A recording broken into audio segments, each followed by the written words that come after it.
The United States is becoming an increasingly fatherless society. A generation ago, an American child could reasonably expect to grow up with his or her father. Today, an American child can reasonably expect not to.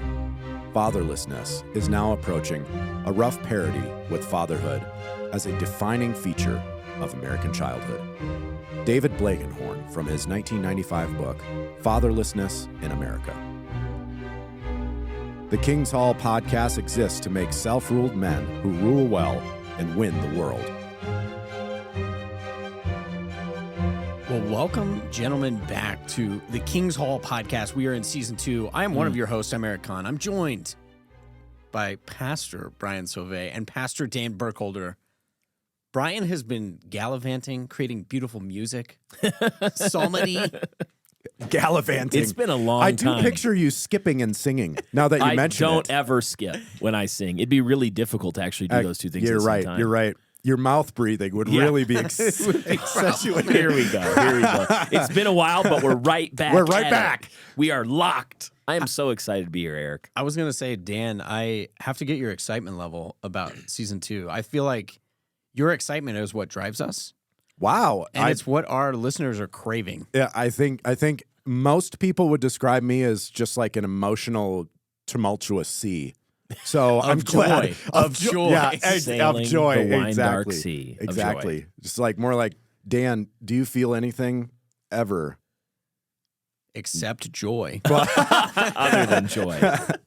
Well, guys, we're excited to begin season 2. And one of the things we want to do in this episode is just give a quick introduction and a lay of the land for what you, our listener, can expect from King's Hall season 2. So the main theme for this season is going to be father hunger. And actually, I just want to start off by asking you guys, why this issue? Why did we feel like it warranted a whole season? Dan, as you read in the cold open, we're kind of picking up on this theme of fatherlessness is a real problem. But maybe for people who are saying, is it? Tell me more. Obviously, we'll have more episodes on this. But why this issue? Why did we pick this one? Well, I think if you understand what we were trying to do with season 1, Eric, where we're taking this big 30,000-foot view in many senses of the idea of building a Christian society, building Christendom, where we're talking about all sorts of different aspects of human life, and we're basically saying in that season that hopefully you've all listened to. If you haven't, go finish. There's a lot of gold there that we hope will edify you.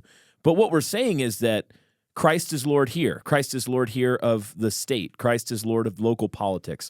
Christ is Lord of the church. Christ is Lord of the family. And if we're going to build anything like Christendom, then we're going to need to recover that thesis that Christ is Lord over every part of what it means to be human. We're going to have to clear away the rubble that's been built up, the shanty towns, as we put it last season, on our job site of this cathedral of the new Christendom, and then we need to build. Tear away the dross, skim it off, build. I'm mixing metaphors, and then we build the cathedral. And as you look at that, you start to see that running through almost every one of these stones in this cathedral, there's this fault line, there's this corruption there that touches on fatherlessness. We talked about fathers over and over, city fathers, church fathers, fathers in the home. And we started to realize, I think, that one of the issues we're going to have to deal with in some depth is this issue of father hunger. And what do we do about it? And we'll talk about this as the season expands, but at the center of reality is a father. If we're going to rebuild anything properly, we're going to have to make sure that earthly fatherhood properly relates to that cosmic fatherhood of God.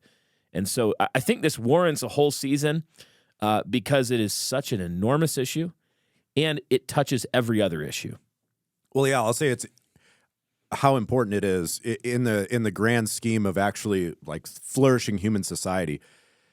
I would say that it is the most fatherhood.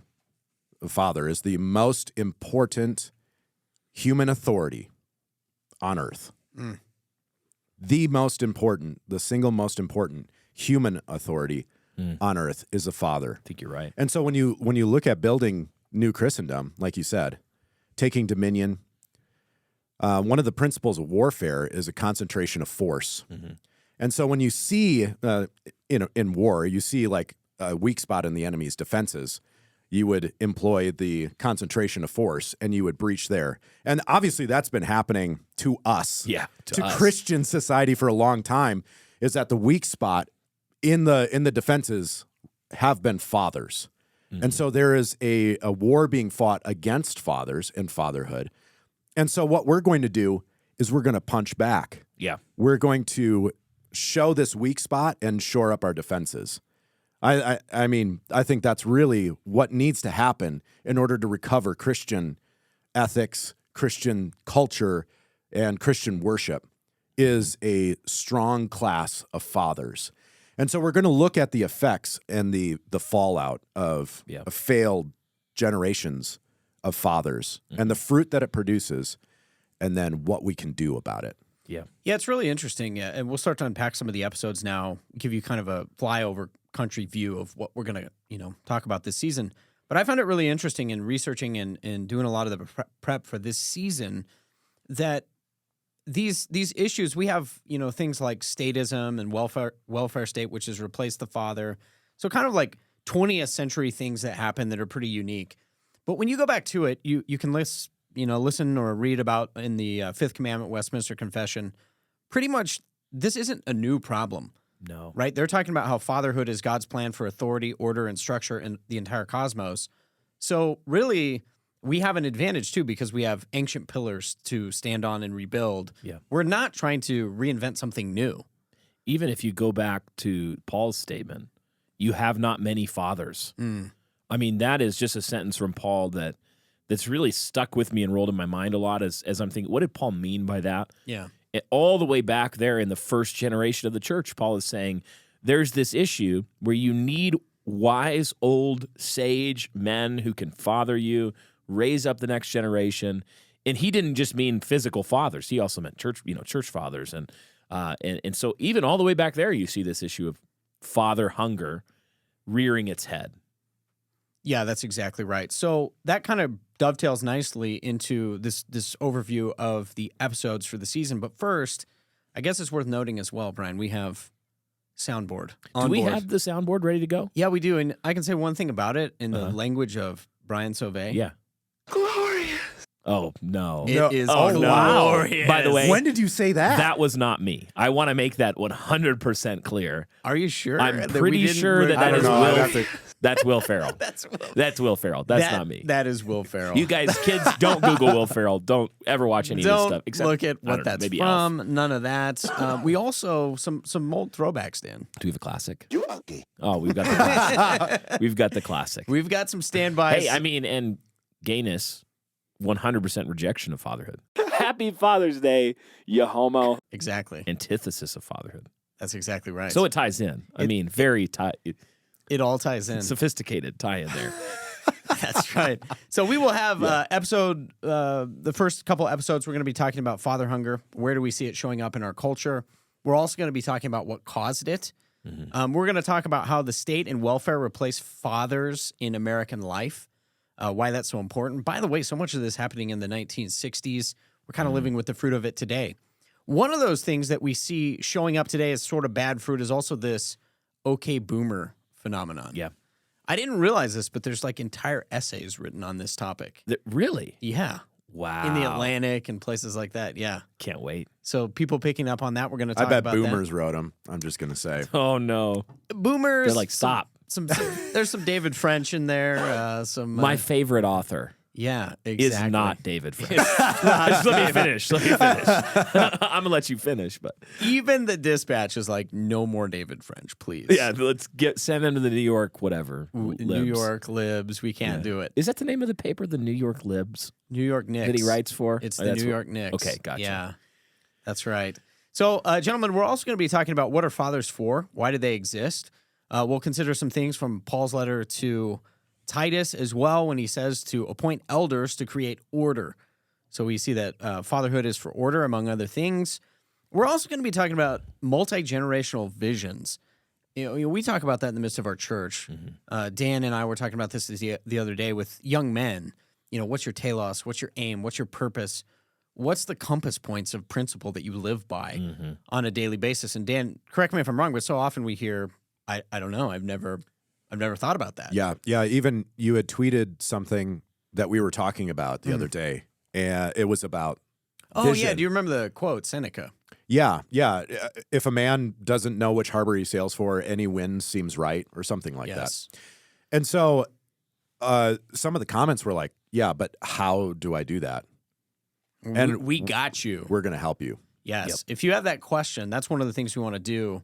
I think to Brian's point from earlier, we're trying to be very blue collar and practical, because it's one thing to talk about these lofty, city states and the things that we would want to build, and even ideas like Christian nationalism. Yeah. But that's 50 years down the road of fruitful, faithful plotting in local communities, establishing households. And I think a lot of it, too, helping young men with just, practical ways that you can build a robust household. So sort of tied into this as well is also episodes that we'll do on generational sins. Some of the things that I've seen on Twitter is when you correct a generational sin, either in the millennials, but most likely it's in the older generations, we get a lot of pushback, and we say you should never point out the failures. And then on the other hand, we have a lot of, I would call it, reviling that goes on from both camps. So we're going to be talking about how do you correct generational sins and errors while still honoring the fifth commandment, Yeah. still honoring your fathers, and fathers not exasperating your children. We're going to talk about the fifth commandment. As we said before, there's more than one type of father. Thomas Watson and others have pointed this out, and we're going to talk about why it is so important.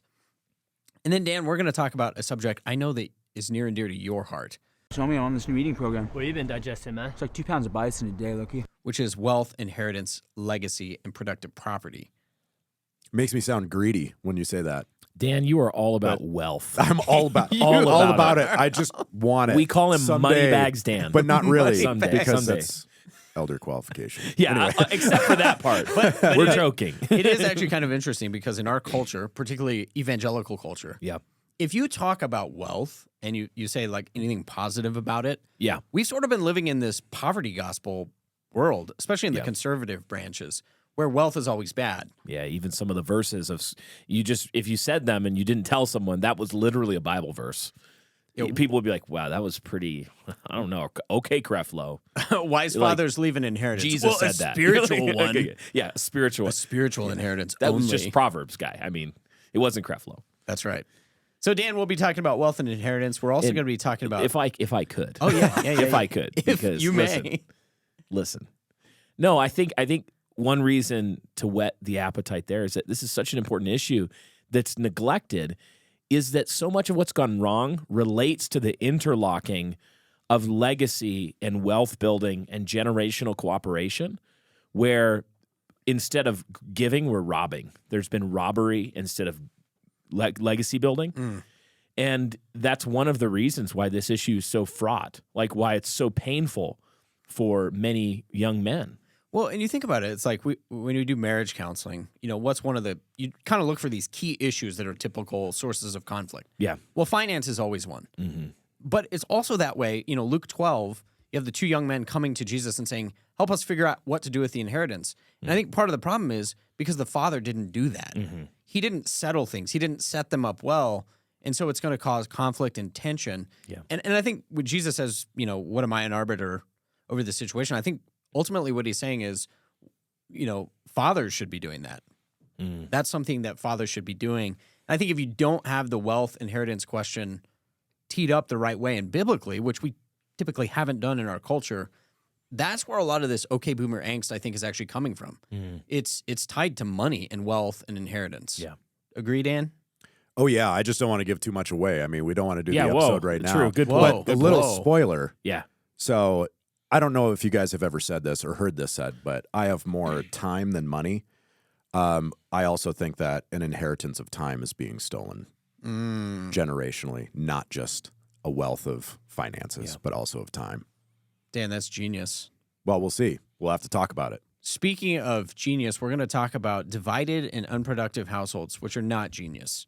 But how did we get here where we have sort of the ruin of Christendom? Because we no longer, as Anthony Esselin might say, we no longer think of the household as a productive entity. Wendell Berry called it the household an economy of love. how many of us think of our household like an economy. Yeah. He said it was the central economy in all of society. It's probably closer to what C.R. Wiley calls the place where you go to sleep and watch Netflix. Yeah, it's like a hotel. Yep. Yeah, exactly. So we're going to be talking about that. We are also going to be talking about some biographical examples of wise city fathers like Alfred the Great, Of course. one of my faves. You can't talk about fathers without talking about one of the greatest stories of a father of a nation. A father of a nation. Especially in our past as inheritors in many ways of the Anglo Empire, the English Commonwealth. And you trace that back. It's amazing that you find this father there at the headwaters in many ways. What's also interesting on the issue of city fathers, because we typically think of fathers in the political space as that you shouldn't legislate morality. We always hear this. I had a comment on Twitter the other day about, I think pornography should be made illegal. Yeah. It's horrible. But there were all these Christians on there who were saying, well, it's not for us to bring our morality into the public sphere. And I was like, well, that's exactly what a city father is supposed to do. It's also what they're doing to you. Yes. With By their saying it's wrong for you to. I think they were saying that publicly. Yes. They're on Twitter. So, I mean. Yeah. on. So a huge issue that we'll deal with. One of the other ones. What do they teach in schools? Well, it is public Logic. school. Status. Come on. God, get out of here. Logic is out. Go ahead. I'm sorry. Logic is out. So we're going to be talking about initiatory rights between old men and young men, why those are missing in our society and why we need them. And then, Dan, I know you don't have any daughters yet. But we're going to be talking. Eric told me the other day, he's like, Dan, I hope you keep having kids because having a daughter would be really sweet. And you don't have. No, but Gentlemen, you gotta. That's I'm why so sorry. you just gotta. I'm telling you. You gotta keep pushing that ball. I don't want to forward. salt the wound, but Winifred, I know. when I was traveling this week, I had a Winifred-sized hole in my heart. That's a big hole. She's a big baby. So I mean, it was terrifying. No. Yes. Oh. But that's so something good. I think it's worth talking about. We talk a lot about fathers and sons, rightly so. The sons are going to be future fathers. But it struck me the other day. I was watching some kids from the church. We were watching them. They got out from nap, and one of the little girls handed me her blankie and said, just kind of pointed at the rocking chair. Yeah. Said, I need snuggles. Yeah. Get it. And go, I was get thinking, over there. wow, my teenage boys are not like that at all. Good. This is a Good. different. Successful. Yeah. Yes, successful. Good job. That's But exactly neither right. are my little boys. They're more Yes. like, oh, there's daddy. Pull out his beard hairs and punch him. Punch him. Punch him. But I think the reality here, as we'll get into in that episode, is that daughters have been and women have been ruined Yeah. by the lack of fatherly care, guidance, counsel, leading them well into life. A little teaser. I was reading a book on modesty by Wendy Shallett, and she says something in there. She says, yeah, everybody complains that women are the possession of men. And she said, but what is so bad about being loved by the person who has possession of you? And I thought, that's a really interesting thought. Wow. You belong to someone and they love you. Yeah. That's a good thing. Man, and when you hear the phrase father hunger, I think most of us, we think about men and boys and sonship, but father hunger is just as much about daughters. Oh, big time. Just as much. We didn't make a society with the failure points that it has today just by messing up the sons. No. We messed up the daughters too. And father hunger is going to be right at the heart of that. Yeah, absolutely. Last thing I'll say, gentlemen, about the upcoming season, we have a lot of exciting interviews. Dan, we got to sit down with Mr. Christopher Wiley. Very exciting conversation. I'm excited to share that conversation. Yeah, me Obviously, too. we've already had it. But C.R. Wiley, we talked about establishing households. We talked about productive property. One of the things I loved in that episode, which I thought was great, it was a great conversation piece. I hope it whets people's appetite. Chris made a comment about his sons. He said, yeah, you need to help your sons figure out how to win the girl. And I was like, oh, that's great. Dan, your thoughts on that interview? Yeah, I thought it went really, really well. I was listening to him. I'm like, I love my father, so don't. Yeah. But it was kind of like, will you be my dad too? We Because need- he really looks like a good father, and Yeah. you should listen to him. Yeah, really helpful. We Yeah. we like Chris too because I think he's one of those guys on the older side of the spectrum, but he's an encourager. Yes. I think he's trying to encourage the young men, encourage the old men to do the right thing. And then, Brian, we have some other interviews hopefully lined up as well. Yeah. I'm very excited about those. Yeah. Any subject matters that you're particularly interested in from interview? Yeah, I mean, there are some people that I'm hoping will agree to some interviews this season that we have on the list. We have grand plans for them. We said, this is what we want to know from you. And they're the kind It's of like thing Joe where, Rogan and Jordan of course. Peterson. And, Actually, I do. no, I'm just kidding. They're okay. Neither of those guys. They're all right. Yeah, whatever. They've got some stuff. But no, we're trying to have some conversations this season that are the kind of conversations you go, man, wouldn't it be amazing if we could get that guy just to talk about this thing? Yeah. Like, it seems like this is his wheelhouse, and he's teased it here and there in a book, and I just want to like sit down and say, teach me about this thing. Yeah. And I think we'll be able to bring some of those to you listeners this season, and hope they're edifying. We try not to, on the King's Hall, we try not just to get clout interviews. I hope that there's like a podcast model of, let's just get the guy, whoever has the most followers on Instagram, Twitter, or Facebook that we can find, get an interview hoping that they make our audience bigger. And you'll know that's what we're doing if you see, like, King's Hall has Andrew Tate. Yeah, exactly. unless he turns on the computer from would he prison. say yes? And we say Christ is Lord. Say Christ is Lord. And that's Sir, the interview. you need to repent. No, you need to repent Okay. like a lot. Someone asked me the other day, what do you think about Andrew Tate? And I was like, he needs the Lord Jesus Christ because he's a huge sinner. So we don't want to do that. Whether someone is, maybe even you haven't heard of them, all the way up to, oh yeah, we really do know that guy. I've read his books, whatever. Whether it's either of those situations, what we want to bring to you are these conversations that are going to move the needle in your life on the subjects.